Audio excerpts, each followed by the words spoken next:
Hello my friends and welcome to another video. My name is Shay and today we are going to be going over my winter TBR, which is very exciting. Now I know we are kind of into winter a little bit already, but honestly to me, winter doesn't start till after Christmas. I don't always do super well with a monthly TBR just because I'm a super mood reader. Sometimes I read a ton, sometimes I don't read very much, and it just totally depends on my mood that day, what I want to pick up.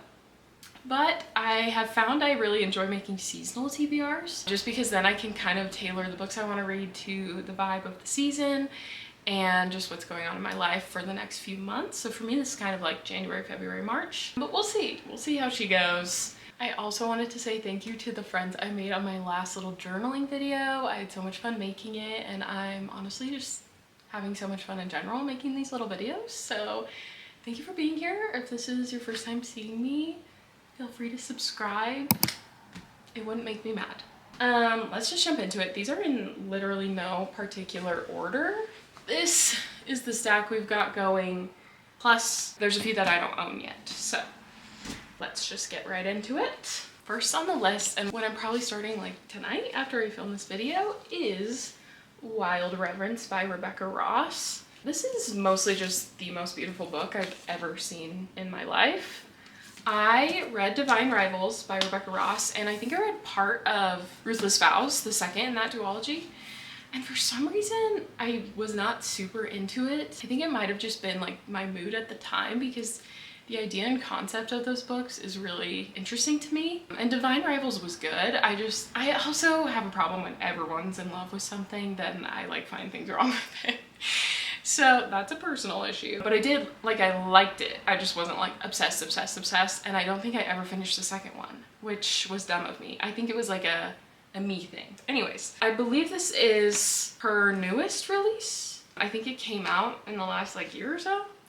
But first of all, I just think it's beautiful and fabulous. Even like the inner cover, she's so pretty. I honestly don't know a ton about the premise of this book. I'm pretty sure our main character is a goddess named Matilda, and I think it's kind of a romance fantasy situation between her and a mortal. Those are the vibes I'm getting, but let me just read you this bottom paragraph on here because it sounds like my kind of book. It says, Matilda and Vincent were fated to find each other beyond dreams. But to rewrite the blood-soaked ways of the gods, Matilda will have to face something she fears even more than losing her magic, finally allowing herself to be loved. I'm so excited. Also, I don't know why, but I love these black sprayed edges. Usually I wouldn't like that, but it's working. It's working here. So that is priority number one and will probably happen the soonest. Very excited about her. Next up, we have The Winners by Fredrik Backman. This is the third in the Beartown trilogy, which I have already talked about on this channel multiple times. Beartown is one of my all-time favorite books ever, and I'm just really excited to see where this goes. I read Us Against You, the second in the trilogy, a couple months ago, and I did not expect to like it as much as I did. I just thought it wasn't going to be as good as Beartown. Spoiler alert, it was. And I've heard really, really good things about The Winners, but I also think it's going to break me. So mentally prepping for that. If you know nothing about Beartown, it's based in a small town in Sweden where they are obsessed and in love with hockey, and you just get to know a lot of small town characters, parents, bartenders, teenagers that are all interconnected in this town, in this hockey league, and a lot of really just like emotional and like gripping things happen, and it's the best series on planet Earth, so highly recommend. Okay, I'm so sorry if I just moved you. My camera is saying I only have 3 minutes left of time to film, but I literally just deleted everything on it, so we're just gonna keep going and see what happens. I am literally pulling from this pile in the most random order possible. So I hope you enjoy. Next up on the list is Part of Your World by Abby Jimenez. I've been wanting to dive into her books forever. She has a series of like interconnected romances where you don't necessarily have to read them all or read them in order, but if you do, it enhances your experience, I believe. So when looking up her reading order, I think she has like 2 separate like chunks of books that kind of entangle. This is the first one from the second like chunk of books. vibe I get from this is girl who grew up very wealthy, has a crush on man carpenter who did not grow up wealthy, who's also 10 years younger than her. Those are the vibes I'm getting. I'm really just like intrigued to see how she writes. I've heard a lot of good things. I just read People We Meet on Vacation by Emily Henry and then watched the movie when it came out, and I just had a really great time. And I feel like Abby Jimenez and Emily Henry are like sort of comparable. I'm ready to dive into another author of that ilk and vibe. So yes, very excited about this one.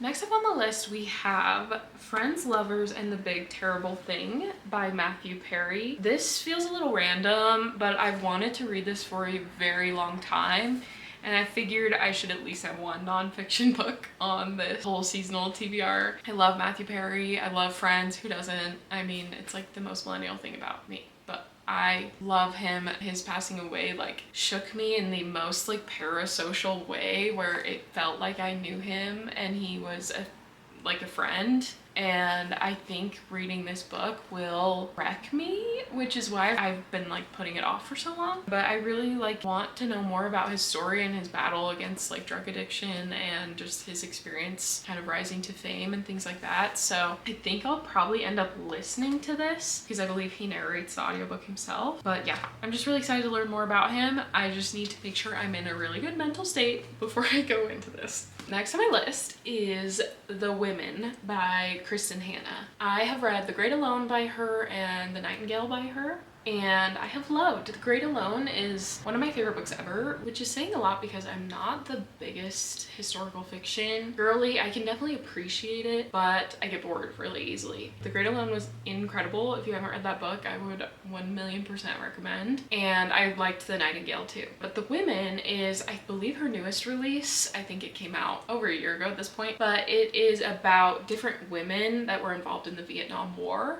I believe the main character is from the US and she's a nurse, and she joins like the Army Nurse Corps, I believe, and ends up in Vietnam, and it's kind of shining a light on like what she goes through and what she sees other people going through during the war, and then also when she comes home to a, you know, divided America. And I feel extremely undereducated about the Vietnam War. First of all, I know this isn't nonfiction, but I still think Kristen Hanna is a very well-researched historical fiction author, and so I still think it's a good way to learn. Casey and I are also planning a trip to Vietnam, hopefully in the next few months here, and so I just kind of want to feel like I know a little bit more about that, and I love Kristen Hanna, so why not?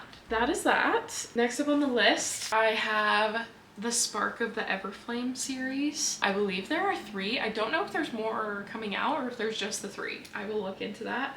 I own the second one because I found this at a thrift store for $5 and I know I want to read the series, so I picked up this one, but I still have to get the others. So the series itself is called the Kindred's Curse Saga, and it has great reviews on Goodreads. The first one has 4.17 stars. I've seen a lot of people really loving this, and I also just want like a fun little fantasy series to annotate because I've been kind of into my annotating, but it's not as fun with like random standalones, you know? So it's a slow burn enemies to lovers. It says it's perfect for lovers of magic, dragons, angst, and banter, and will appeal to fans of ACOTAR, From Blood and Ash, Serpent and the Wings of Night. Okay, so this might be more like romantasy than I thought. I thought it was more fantasy with a dash of romance. All right, so I'm not sure I'm gonna be as stoked on these as I thought, just because they are more romantasy than I thought.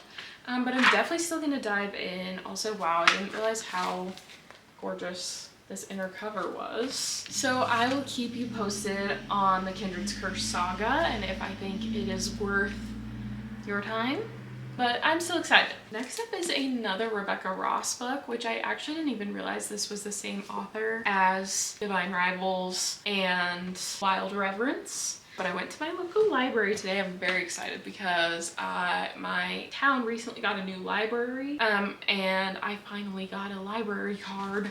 So this is my first book that I checked out. I'm really excited. But it's A River Enchanted by Rebecca Ross. I could be totally off on this, but I'm pretty sure this is older than Divine Rivals and Wild Reverence. I think this is more one of her like adult books. I think Divine Rivals kind of leans more young adult. But yes, I'm very excited to read this. I had a friend read this and she absolutely ate it up. She loved it. Just like the top quote on the back. It says, "Missing girls, an enchanted island, two enemies forced to work together.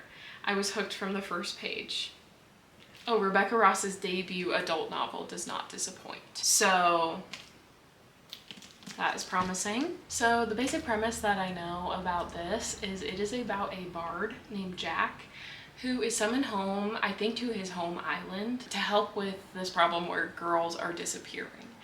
And as he's trying to solve this mystery, he is paired up with his like childhood enemy, and they are forced to kind of work together to solve these issues. I don't know about you, but to me that sounds very intriguing. So this one I will probably be reading fairly soon too, especially if I like Wild Reverence. I might just go on a Rebecca Ross marathon. We shall see. But thank you to my local library for this one.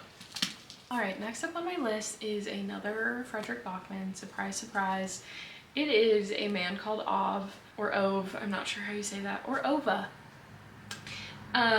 This might be his most popular, this or Anxious People, which I haven't read yet either.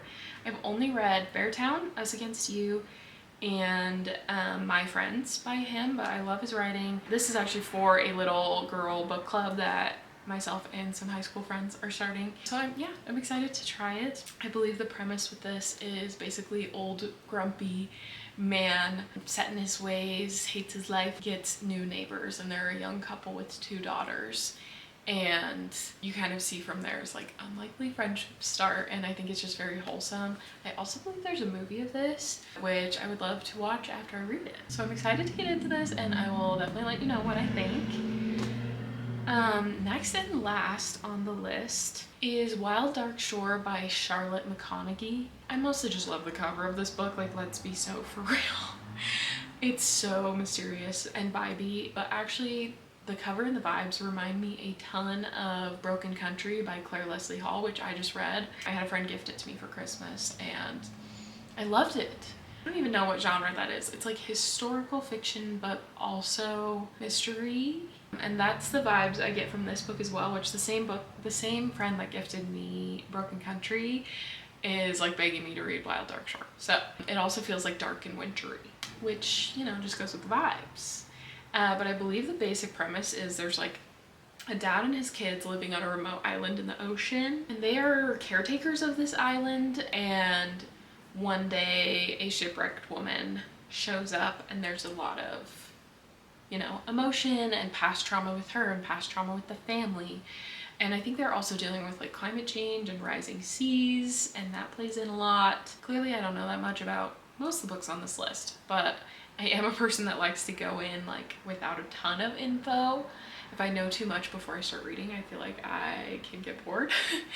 So I like to know like very basics and go from there. But yes, I believe my friend that read Broken Country read this right after, and she kind of compared them to each other and said they were both similar and really fun, really well written. And so yeah, I'm super excited to try it, and I'm also trying to not only read fantasy, so this is me adding to that. All right, that is all for today's video and my winter TBR.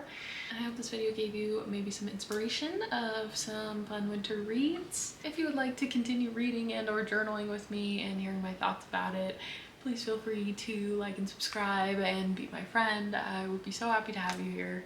But yes, with that, I hope you have a fabulous day and a lovely winter. Bye!